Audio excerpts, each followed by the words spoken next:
Joining us now is Susan Smith with Mortgage Network. Welcome, Susan. We're thrilled to have you with us today. Hi, Jenny. Thanks for having me. So obviously, mortgages are a vital part of the real estate business. And, if someone calls in for a rate quote, we hear so much about rates in the media. Is there such a thing as a blanket rate for any loan? Well, I wish it was that easy, but it isn't. There is a range when it comes to rates, but the rate is determined by lots of different factors. The factors involved are generally credit scores. It could also be if it's a primary home purchase or if it's an investment purchase, a house or a condo.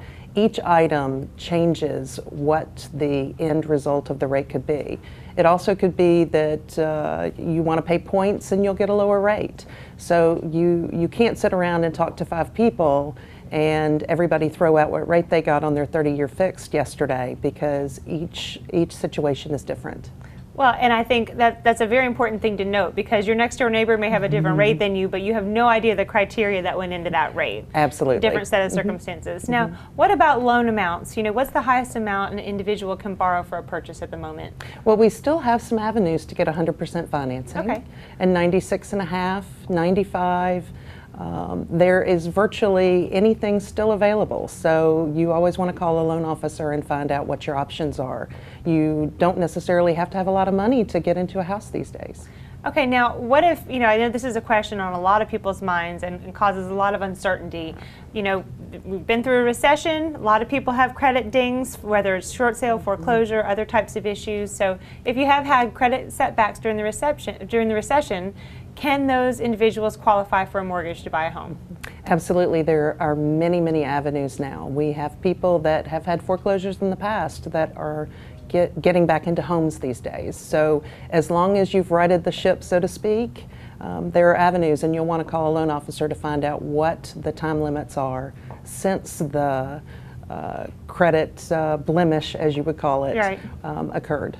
Oh, and you just touched on something that I want to mention as well. So, when is the time? A lot of people think, or there might be a misconception, that the time to call the loan officer is once you found a house. But you and I are both on the opinion that, that's not exactly the time, it's before that. So would you tell us more? The earliest planning that you can do, when you can call a loan officer and just discuss the basics of what you would like to accomplish, that is the best time, as early as possible, so that you can plan out the money, you can feel comfortable with what the payments would be on a house and how much money you'll need for closing. That way you can enjoy the process of going out and looking for your dream home. Well, and essentially puts you in a position to be able to shop with a blank check. Absolutely. Well, absolutely. And you're obviously outstanding at what you do. So can you tell us just quickly before we wrap up, what do you love most about being a loan officer? As a loan officer, I get to talk to people every day. I get to find out what their dreams are, what their wants are.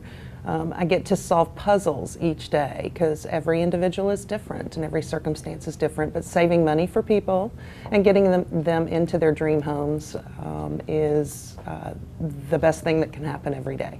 Well, and you're great at what you do. So thank you, Susan. It's so great to see you today, and thanks so much for all the helpful information. Jenny, thanks for having me.